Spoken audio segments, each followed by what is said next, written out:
Guarantee news ಎಕ್ಸ್ಪ್ಲೇನರ್ಗೆ ಸ್ವಾಗತ. ನಾನು ದುರ್ಗೇಶ್ ನಾಯ್ಕ. ಬಳ್ಳಾರಿಯಲ್ಲಿ ನಡೆದಂತಹ ಗನ್ ಫೈರಿಂಗ್ ವಿಚಾರ ಕಾಂಗ್ರೆಸ್ ಮತ್ತು ಬಿಜೆಪಿಯ ನಡುವೆ ಸಂಘರ್ಷಕ್ಕೆ ಕಾರಣವಾಗಿದೆ. ಅದರಲ್ಲೂ ಕೂಡ ಕಾಂಗ್ರೆಸ್ ಸರ್ಕಾರದ ಆಡಳಿತ ವೈಫಲ್ಯವನ್ನು ಖಂಡಿಸಿ ಬಿಜೆಪಿ ದೊಡ್ಡ ಮಟ್ಟದಲ್ಲಿ ಹೋರಾಟವನ್ನು ನಡೆಸಿತ್ತು. ಈ ಒಂದು ಸಂದರ್ಭದಲ್ಲಿ ಗಾಲಿ ಜನಾರ್ದನ್ ರೆಡ್ಡಿ ಮತ್ತು ಶ್ರೀರಾಮುಲು ನೀಡಿದಂಥ ಹೇಳಿಕೆಗಳು ಇದೀಗ ಕಾಂಗ್ರೆಸ್ಗೆ ಅಸ್ತ್ರವಾಗಿದೆ. ಅದರಲ್ಲೂ ಕೂಡ ಪ್ರಮುಖವಾಗಿ ಶ್ರೀರಾಮುಲು ಹೇಳಿದಂಥ ಹೇಳಿಕೆ ಸಾಕಷ್ಟು ಕಾಂಗ್ರೆಸ್ ನಾಯಕರ ಆಕ್ರೋಶಕ್ಕೆ ಕಾರಣವಾಗಿದೆ. ಜನಾರ್ದನ್ ರೆಡ್ಡಿ DCM DK ಶಿವಕುಮಾರ್ ಅವರನ್ನು ನಿಂದನೆ ಮಾಡಿರುವಂಥದ್ದು ಕೂಡ ಬಹಳ ಕೈಪಡೆಯ ನಾಯಕರಿಗೆ ಆಕ್ರೋಶಕ್ಕೆ ಕಾರಣವಾಗಿದೆ.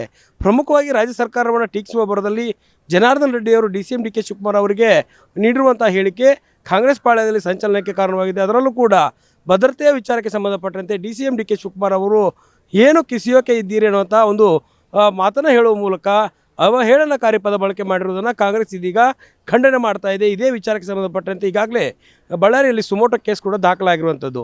ಒಂದು ಕಡೆ ಜನಾರ್ದನ್ ರೆಡ್ಡಿ ಅವರ ಮೇಲೆ ಸುಮೋಟೋ ಕೇಸ್ ದಾಖಲಾಗ್ತಿದ್ದಾರೆ, ಇತ್ತ ಶ್ರೀರಾಮುಲು ಅವರು ಕೂಡ ಕಾನೂನು ಸುವ್ಯವಸ್ಥೆ ಹಾಳಾಗಿದೆ, ಸರ್ಕಾರ ಆಡಳಿತವನ್ನು ಸಂಪೂರ್ಣವಾಗಿ ನಡೆಸುವಲ್ಲಿ ವಿಫಲವಾಗಿದೆ, ಈ ನಿಟ್ಟಿನಲ್ಲಿ ಸರ್ಕಾರದ ವಿರುದ್ಧ ವಾಗ್ದಾಳಿ ನಡೆಸುವ ಸಂದರ್ಭದಲ್ಲಿ ಒಂದು ಪೋಕ್ಸೋ ಕೇಸಿನ ಮಾಹಿತಿಯನ್ನು ಬಹಿರಂಗ ಮಾಡಿದ್ದಾರೆ.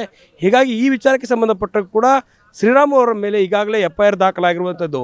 ಹೀಗಾಗಿ ಎರಡೂ ವಿಚಾರಗಳಲ್ಲಿ ಇಟ್ಕೊಂಡು ಏನು ಪೊಲೀಸ್ ಇಲಾಖೆ ದೂರುಗಳನ್ನ ದಾಖಲೆ ಮುಗಿಸಿಕೊಂಡಿರೋದ್ರಿಂದ ಶ್ರೀರಾಮುಲು ಮತ್ತು ಜನಾರ್ದನ್ ರೆಡ್ಡಿ ಅವರಿಗೆ ಇದೀಗ ಕಾನೂನು ಸಂಕಷ್ಟ ಎದುರಾಗುತ್ತಾ ಅನ್ನುವಂಥ ಒಂದು ಪ್ರಶ್ನೆ ಮೂಡ್ತಿರುವಂಥದ್ದು. ಪ್ರಮುಖವಾಗಿ ಏನು ಭರತ್ ರೆಡ್ಡಿ ಒಂದು ಜನಾರ್ದನ್ ರೆಡ್ಡಿ ಅವರ ಮನೆಯ ಮೇಲೆ ಗುಂಡಿನ ದಾಳಿಯನ್ನು ಭರತ್ ರೆಡ್ಡಿ ಅವರು ನಡೆಸಿದ್ರು. ಆ ಒಂದು ಸಂದರ್ಭದಲ್ಲೂ ಕೂಡ ಕಾಂಗ್ರೆಸ್ ಶಾಸಕರಾಗಿರುವಂಥ ಭರತ್ ರೆಡ್ಡಿ ಅವರ ಬೆಂಬಲಕ್ಕೆ ಇಡೀ ಸರ್ಕಾರವೇ ನಿಂತಿತ್ತು. ಕಾರ್ಯಕರ್ತರ ಸಾವಾದರೂ ಕೂಡ ಭರತ್ ರೆಡ್ಡಿಯ ಬೆಂಬಲಕ್ಕೆ ನಿಂತು ನಾವು ಅವರ ಪರವಾಗಿದ್ದೇವೆ, ನಾವು ಬ್ಯಾನರ್ ಅಳವಡಿಕೆ ಮಾಡಿದರೆ ತಪ್ಪೇನು ಅನ್ನುವಂಥ ಮಾತನ್ನು ಸ್ವತಃ KPCC ಅಧ್ಯಕ್ಷರು DCM DK ಶಿವಕುಮಾರ್ ಅವರು ಕೂಡ ಹೇಳಿಕೆಗಳನ್ನು ನೀಡಿದರು.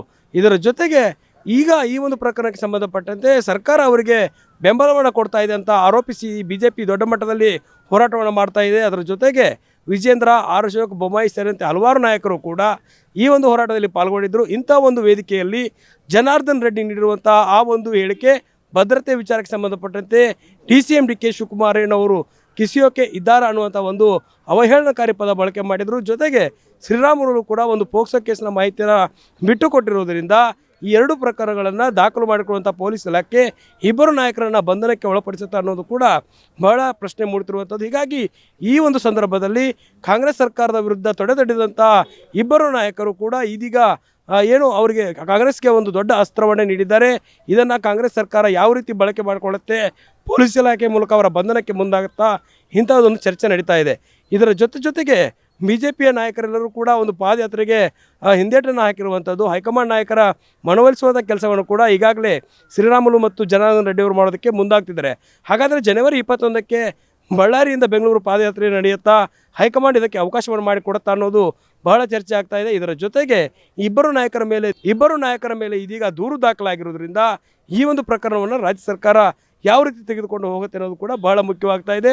ಇಲ್ಲಿಯವರೆಗೂ ಕೂಡ ಜನಾರ್ದನ್ ರೆಡ್ಡಿ ಅವರ ಮನೆ ಮೇಲೆ ನಡೆದಂಥ ಗುಂಡಿನ ದಾಳಿ ವಿಚಾರಕ್ಕೆ ಸಂಬಂಧಪಟ್ಟಂತೆ ಇಬ್ಬರ ನಡುವೆ ಸಂಘರ್ಷ ಆಗ್ತಾ ಇತ್ತು. ಬಿಜೆಪಿ ಇದನ್ನು ಅಸ್ತ್ರವಾಗಿಸಿಕೊಂಡು ಏನೋ ಹೋರಾಟಕ್ಕೆ ಮುಂದಾಗಿತ್ತು, ದೊಡ್ಡ ಮಟ್ಟದ ಹೋರಾಟವನ್ನೇನೋ ಮಾಡಿದೆ. ಆದರೆ ಬಿಜೆಪಿ ನಾಯಕರ ಈ ಒಂದು ಹೋರಾಟವೇ ಇದೀಗ ಕಾಂಗ್ರೆಸ್ಗೆ ಅಸ್ತ್ರವಾಗಿರೋದ್ರಿಂದ ಇದನ್ನು ಕಾಂಗ್ರೆಸ್ನ ನಾಯಕರು ಯಾವ ರೀತಿ ಬಳಕೆ ಮಾಡಿಕೊಳ್ತಾರೆ, ಇಬ್ಬರು ನಾಯಕರು ಮಾಡಿರುವಂಥ ಎಡವಟ್ಟಿನಿಂದಾಗಿ ಇದೀಗ ಬಿಜೆಪಿಗೆ ಮತ್ತೆ ಹಿನ್ನಡೆ ಆಗುತ್ತಾ ಅನ್ನೋದು ಕೂಡ ಚರ್ಚೆ ಆಗ್ತಿರುವಂಥದ್ದು. ಹೀಗಾಗಿ ಜನಾರ್ದನ್ ರೆಡ್ಡಿ ಮತ್ತು ಶ್ರೀರಾಮ್ ಅವರಿಗೆ ಕಾನೂನು ಸಂಕಷ್ಟ ಎದುರಾಗುತ್ತೆ ಅನ್ನುವಂಥ ಚರ್ಚೆ ಇರುವಂಥದ್ದು.